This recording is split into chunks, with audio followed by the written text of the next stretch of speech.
نو د دې وجې نه اول دا اجمالي خاکه د نحمیر او بیا به وروسته پای کې انشاءالله موږ تفصیل کوو. نو دا خبره موږ پرون کړې وه چې نحمیر کتاب چې دی نو دا مصنف علیه رحمت جرجاني صاحب هغه دا مشتمل کړی دی په مباحث اربعو باندې. په مبحث اول کې 12 فصلونه، مبحث ثالث چې دی نو بیا پکې 3 ابواب ذکر کړي او 3 ابواب وروسته بیا خاتمه ده. نو په دې کې توابع باس دی او د هغې نه وروستو 4 نمبر مبحث چې دی هغه باب د مستثنا دی. باب د مستثنا اگر چې مصنف وایي چې دا د نحمیر حصه نه وه، خو د پیدو د طالبانو د پیدې دپاره ما پکې زیات کړی دی. په دې 12 فصلونو کې مونږ پرون بحث کړی اجمالي چې یاره مصنف علیه رحمت دا 12 فصلونه چې کوم ذکر کړي دي نو دا یې څنګه ذکر کړي دي. نو تاسو کومو کسانو نه چې سبق پاتې شوی دی او یا نه دی اورېدلی اولنی کلاس نو هغه په دغه پیج باندې د مدرسې په دې پیج باندې هغه ورکړی شوی دی. نو بیا تاسو هغه وګورئ ښه. او اوس به مونږ راځو د 3 ابوابو ته.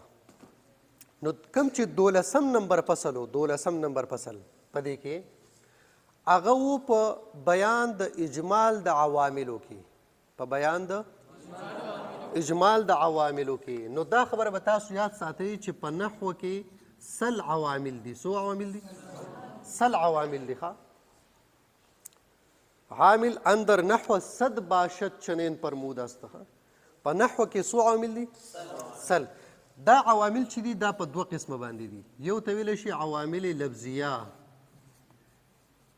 او یو ته عوامل معنویه.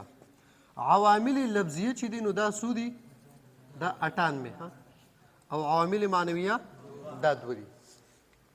په دا عوامل لفظیه چې دي 98 دا مصنف علیه رحمت راګیر کړي دي په 3 بابونو کې. په څو بابونو کې؟ دا عوامل لفظیه 98 دوکم سل دا مصنف راګیر کړي دي په ابواب ثلاثو کې. اوس د هغې ابواب ثلاثو اجمال به مونږ وایو چې د ابواب ثلاثه مصنف رحمت په کم طریقه باندې په نحمیر کې درج کړي دي. نو د هغې نه راځو اول نمبر باب ته. دې ته ګورئ ښه. باب اول دا په بیان د حروف عاملو کې دی. نو حروف عاملو ټول تعداد څو دی؟ 40. دویم باب په بیان د افعال عاملو کې دی. هغه څو دي؟ 29. دریم باب په بیان د اسماء عاملو کې دی. هغه څو دي؟ 29. نو 40 29 او 29 ټوټل څو شو؟ 98. دا 98 عوامل لفظیه دي. اوس اول باب چې دی هغه په بیان د حروف عاملو کې دی. نحمیر کتاب شته ته راکړه.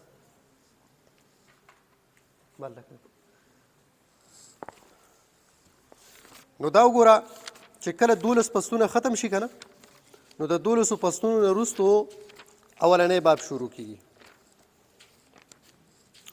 نو دا اولنی باب دی. ګوره ښه، اولنی باب په بیان د حروف عاملو کې دی. تاسو مایي په دې حروف عاملو کې بیا 2 فصله دي. څو فصلونه پکې دي؟ 2. اول فصل کې هغه حروف عامله دي. عامله خو پیژنئ که نه چې عمل کوونکي. ښه، نو هغه حروف عامله چې هغه په اسم داخلیږي او عمل پکې کوي. په دویم فصل کې هغه حروف عامله دي چې هغه په فعل داخلیږي او عمل پکې کوي. نو دا به اجمال ذهن کې کیدی چې هغه حروف عامله چې هغه په اسم باندې داخلیږي عمل کې هغه څو دي؟ شابه څو دي؟ 15. دا په اسم داخلیږي او په اسم کې عمل کوي. هغه کم دي. ګوره حروف جاره، دویم نمبر حروف مشبه بالفعل، دریم نمبر ما ولا المشبهتان بلیس، څلورم نمبر لاین فی الجنس، پنځم نمبر حروف ندا.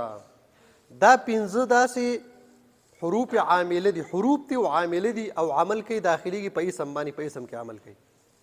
تفصیل کې به بیا عمل وایو. حروف عامله چې په فعل داخليږي او په فعل کې عمل کوي هغه څو دي؟ 2 قسمه. اول حروف ناصبه او دویم حروف جازمه. دا ټول چې راجمه کې کنه دا حروف جاره لکه دا ولس دی او دا پسې بیا شپږ دی او دا 2 دی، لاین په جنس دی او دا 5 دی، دا حروف ناصبه څلور دی، حروف جازمه 5 دی. دا ټول چې راجمه کې څو جوړیږي؟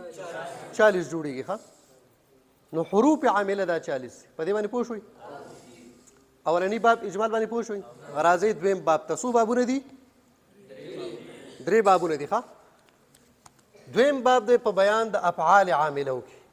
افعال عامله چې دي دا 29 دي. په دې افعال عاملو کې 8 فصلونه دي. پکې څو فصلونه دي؟ پکې په افعال عاملو کې 8 فصلونه دي. دا 8 فصلونه اجمال ذهن کې کېدی چې دا 8 فصلونه څنګه دي. نو اولنی فصل چې دی هغه تقسیم د فعل کړی دی مصنف علیه رحمت، چې چې یو فعل غیر عامل نه یا به فعل لازمي او یا به فعل متعدي او دا به څنګه راځي معروف به مجهول به دا نو هغه تقسیم د فعل کړی دی په اوله کې. په دویم کې بیا تعریفات کړي دي چې دا کم عمل کوي که نه یو فاعل غواړي بیا بس یا خو مفعول غواړي نو فاعل څه ته وایي مفعول څه ته وایي مفعول به څه ته وایي مطلق څه ته وایي مفعول له څه ته وایي معوض څه ته وایي حال څه ته وایي تمیز څه ته وایي. نو په دې دویم فصل کې تعریفات دي. دریم فصل کې بیا د فاعل اقسام او د فاعل احکام ذکر دي او په څلورم فصل کې بیا د فعل متعدي اقسام ذکر دي. په پنځم فصل کې افعال ناقصه، شپږم فصل کې افعال مقاربه، اووم فصل کې افعال مدح او ذم، په اتم فصل کې افعال تعجب. دا شو دویم باب.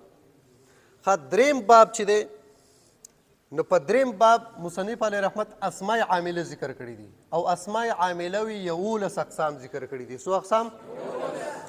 11 اقسام د اسماء عامله دي.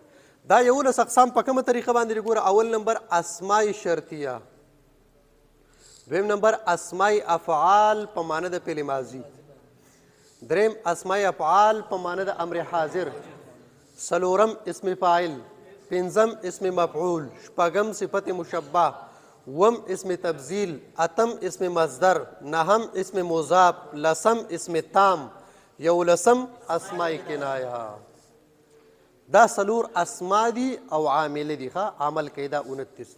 نو د دې سره به ختم شي کم یو عوامل؟ عوامل لفظیه به ختم شي. دا 98. چې کله دا 98 عوامل لفظیه ختم شو نو اوس نمبر د دې دی عوامل معنویه. نو عوامل معنویه څو دي؟ دوه. یو په دې کې دی ابتدا معنی مبتدا عامل معنوي دی. نو ابتدا مبتدا لم راپور کړي د خبر لم راپور کړي. اوس که څوک وایي چې ماته وښیه نو ښودلی کېږي نه، خو چې کله اسم څه شی خالي د دې عوامل لفظیو نه جو هغه به عامل معنوي. چې دا 98 عوامل لفظیه په مثال په طور باندې تاسو وایم، تفصیل به بیا کوو خو اسې دلته یو مثال وایم. زید قائم. اوس په زیدون باندې په دې 98 عواملو کې نه پیدا داخلي نه پیدا دي نه په دې کې یو قسم دی نه په دې کې دی. چې دا 98 عوامل پکې نشته نو دې لره په چا ورکړې ده؟ حق عامل معنوي دی. عامل معنوي دی ته وایي. نو یو ابتدا شوه او دویم نمبر فعل مضارع چې کله صحیح خلو از نواسب و جوازم. چې کله د فعل مضارع صيغه وي مثال په طور باندې دا اوس یې ضرب صيغه ده په دې باندې حروف ناصبه هم نشته ان لن کیزن او نه په حروف جازمه شته لم لما لام امر لا نه شرطیه دا هم نشته. دغه فعل مضارع لره په چا ورکړي د عامل معنوي. نو دا دوه عامل معنوي شو، 98 عوامل لفظیه شو، ټوټل عوامل څو شو؟ 100 ټوټل عوامل لفظیه شو. د دې په اجمال باندې پوه شوي؟ نو دا بحث چې دی دا سرته ورسېد. دا بحث پوره شو. بیا نحو امیر اخوا چې دی نو دا مشتمل دی په څه باندې ګوره؟ دا وګوره خاتمه در فواید متفرقه. اوس به مونږ دا خاتمه وایو. په دې خاتمه کې مصنف علیه رحمت 3 فصلونه ذکر کړي دي. په خاتمه کې مصنف علیه رحمت 3 فصلونه ذکر کړي دي. دا په دې 3 فصلونو کې اول نمبر فصل دی په بیان د توابعو کې. اول فصل دی په بیان د توابعو کې. دا توابع څو دي او کم دي؟ نو توابع ټول 5 دي. څو دي؟ 5. ګوره ورته صفت، تاکید، بدل او عطف بیان او 5م نمبر عطف بحرف. دا 5 توابع دي. دا باس ختم. دویم فصل کې به د منصرف او د غیر منصرف اقسام بیان بکې. چې منصرف څه ته غیر منصرف دا اگر چې هلته کې مخې ته ذکر شوی هم دی په دې 10م نمبر فصل کې هغه فصلونه چې موږ اول 12 فصلونه ویلو که نه نو هلته کې موږ بحث کړم دی چې منصرف څه ته غیر منصرف څه ته. خو بهرحال دلته کې بیا مصنف علیه رحمت د هغې هغه دوباره بیا ذکر کړی دی. دویم فصل کې دا دي. په دریم فصل کې بیا حروف غیر عامله. غیر عامله دلته چې موږ کوم حروف ویلو نو هغه څه عامله څه ته وایي؟ چې عمل کوي. غیر عامله څه ته وایي؟ چې عمل نه کوي. ٹھیک شو؟ نو د خاتمي چې کوم دریم فصل دی په هغې کې مصنف علیه رحمت حروف غیر عامله ذکر کړي دي. نو د حروف غیر عامله مطلب دا نه دی چې دا به پالتوي ګورئ صرف مطلب دا دی چې دا عمل نه کوي نور به کار کوي ربط به راولي تعلق به راولي تزیین به په کلام کې راولي پوه شوي کله کلام کې به زاید راځي وغیره نو هغه حروف غیر عامله دا حروف غیر عامله په 14